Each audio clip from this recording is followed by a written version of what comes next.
Shalom, saints. I hope that this presentation will help you to continue your walk with our Almighty Elohim. Let us start with our daily prayer. Hear now and do, Yasharel.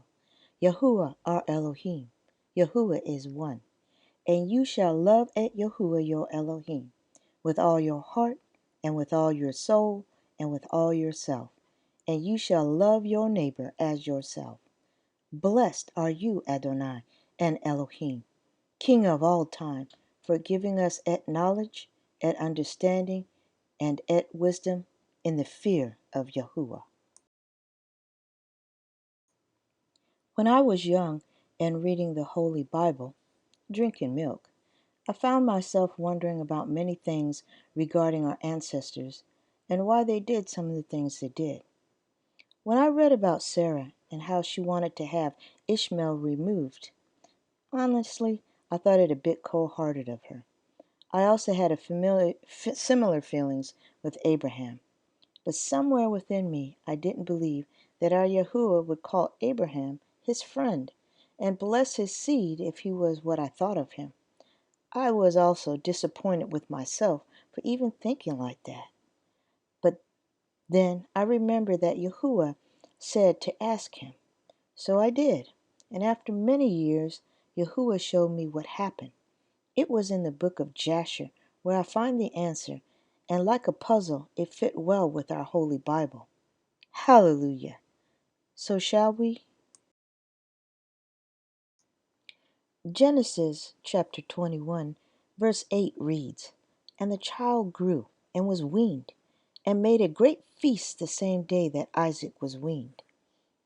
In the book of Jasher, chapter 21, verses 4 through 5, reads similar to Genesis chapter 21, verse 8, with a little more information on who attended the weaning celebration. So Jasher 21, verses 4 and 5 reads, And the child grew up, and he was weaned. And Abraham made a great feast upon the day that Isaac was weaned. And Shem and Eber and all the great people of the land, and Abimelech, king of the Philistines, and his servants, and Phicol, the captain of his host, came to eat and drink and rejoice at the feast which Abraham made upon the day of his son Isaac's being weaned. In both books, we see the joy of Abraham that he calls a big weaning party for Isaac. At this major party, we see some key people there. Of those, we see that Shem and Eber are present. Yes, Shem, the very son of Noah. Now let's look at the situation from the eyes of Ishmael and Hagar. Nowhere is it mentioned that a celebration was ever given for Ishmael. Also, we may understand from my previous videos that Hagar had lost the position of, quote, wife and returned to Sarah as a bondswoman, a slave. In some way, you may look at that as Hagar returning back into a lower stature than a handmaid, since if she was returned as a handmaid, Hagar would have had to closely serve Sarah. After their falling out with each other, it was highly unlikely that Hagar stayed close to serve Sarah. In Genesis 21:11 and Jasher 21 verse 15, you will see that Sarah refers to Hagar as a bondwoman, not classifying her as a handmaiden anymore.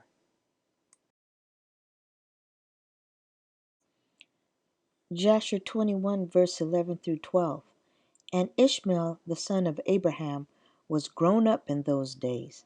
He was 14 years old when Sarah bare Isaac to Abraham. And God was with Ishmael, the son of Abraham, and he grew up, and he learned to use the bow and became an archer.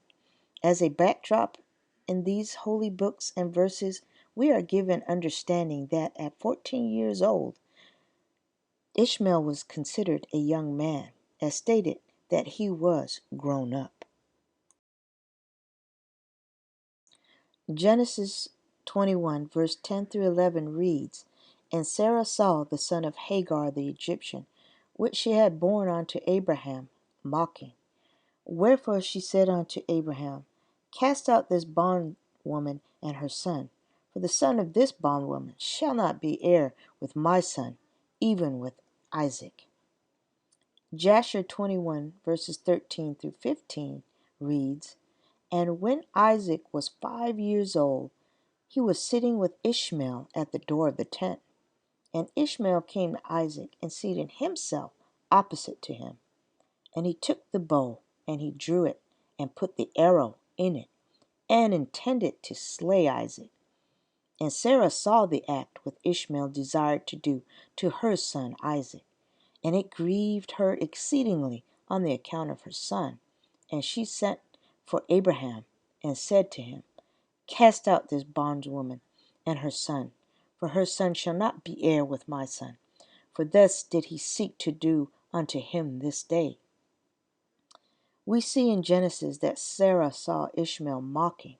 One of the definitions I found for mocking as a verb is make something seem laughable, unreal, or impossible. From here in my earlier days, I often wondered if a lad mocks a baby, did it warrant an expulsion from the entire family? So Sarah asks of Abraham in verse 11. In the book of Jasher, a book referenced by our Holy Bible, we are given a little more insight as we now see that Ishmael actually took a bow and drew it and put the arrow in it and intended to kill Isaac. Let's look at the age of Ishmael at this time as well. He is no longer a young child. Genesis 17:25 says he was 13 years old. If we continue to read, Ishmael was 14 years old when Isaac was born. Now look, Jasher 21 verse 13 says that when Isaac was 5 years old, he was sitting with Ishmael at the door of the tent. So, we take 5 years old of Isaac plus 14 years old of Ishmael when Isaac was born, and we see now that Ishmael was 19 years old when he sat in front of Isaac and drew the bow. All praises to the Most High Yahuwah, as he continues to pour knowledge out to his chosen people. Grievous in Abraham's sight because of his son. And God said unto Abraham, Let it not be grievous in thy sight because of the lad, and because of thy bondwoman. In all that Sarah hath said unto thee, hearken unto her voice. For in Isaac shall thy seed be called. And also of the son of the bondwoman will I make a nation, because he is thy seed.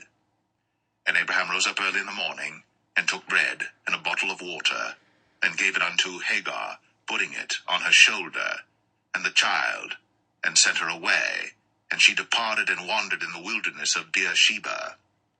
And the water was spent in the bottle, and she cast the child under one of the shrubs. And she went and sat her down over against him a good way off, as it were a bowshot, for she said, Let me not see the death of the child. And she sat over against him, and lifted up her voice, and wept. And God heard the voice of the lad. And the angel of God called to Hagar out of heaven, and said unto her, What aileth thee, Hagar? Fear not, for God hath heard the voice of the lad where he is. Arise, lift up the lad, and hold him in thine hand, for I will make him a great nation.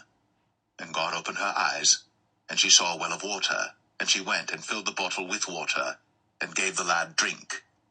And God was with the lad, and he grew, and dwelt in the wilderness, and became an archer. We recognize in Genesis 21 that Abraham was very sad when he was asked by Sarah to expel Ishmael, for he was Abraham's son. Yahuwah shows great love for Abraham, as Yahuwah tells Abraham himself not to worry about Ishmael and do as Sarah asks. Moreover, Yahuwah directly speaks to Abraham, but in succeeding verses, an angel of Yahuwah, not Yahuwah himself, speaks to Hagar, after he hears the voice of Ishmael, who is under the shrub. Remember here that Ishmael was considered grown up, so here he is, 19 years old. Hence, in Genesis, we see Ishmael referred to as a lad, and the definition of the lad is a boy or a young man, often as a form of address. In Jasher 21, verse 16, the verse is similar to Genesis, and it reads, "And Abraham hearkened to the voice of Sarah, and he rose up early in the morning, and he took 12 loaves and a bottle of water, which he gave to Hagar, and sent her away with her son. And Hagar went with her son to the wilderness, and they dwelt in the wilderness of Paran with the inhabitants of the wilderness. And Ishmael was an archer, and he dwelt in the wilderness a long time." Note in this verse, Ishmael lives in the wilderness with Hagar, and here he hones his skills, and we are told he becomes an archer. Jasher 21, verses 17 through 21 reads, "And he and his mother afterward went to the land of Egypt, and they dwelt there. And Hagar took a wife for her son from Egypt, and her name was Meribah. And the wife of Ishmael conceived, and bare 4 sons and 2 daughters. And Ishmael and his mother and his wife and his children afterward went and returned to the wilderness. And they made themselves tents in the wilderness, in which they dwelt. And they continued to travel, and then to rest monthly and yearly. And God gave Ishmael flocks and herds and tents on the account of Abraham, his father. And the man increased in cattle. And Ishmael dwelt in deserts and in tents, traveling and resting for a long time. And he did not see the face of his father." Now in Jasher 21, verses 17 through 21, we see again and again that our Elohim is true to his word.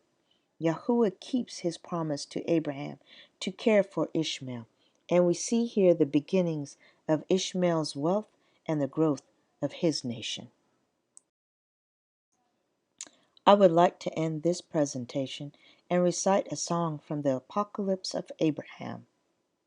Eternal, mighty, holy, Elohim only, supreme, thou who art self-originated, incorruptible, spotless, uncreate, immaculate, immortal, self-complete, self-illuminating, without father, without mother, unbegotten, exalted, fiery one, lover of men, benevolent, bountiful, jealousy over me, and very compassionate. Eli, that is my Elohim, eternal, mighty, holy Sabaoth, very glorious El, El, El, Jael, thou art he whom my soul hath loved. Eternal protector, shining like fire, whose voice is like the thunder, whose look is like lightning, all-seeing, who receiveth the prayers of such as honor thee, and turn away from the request of such as embarrass with the embarrassment of their provocations, who dissolvest the confusion of the world which arise from the ungodly and the righteous in the corruptible age, renewing the age of the righteous. Thou, O light, shines before the light of the morning upon thy creatures, so that it becometh day upon the earth. And in thy heavenly dwelling places there is no need of any other light than of the unspeakable splendor from the lights of thy countenance. Accept my prayer. Likewise also the sacrifice which thou hast prepared thee through me who sought thee. Accept me favorably, and show me, and teach me, and make known to thy servant as thou hast promised me.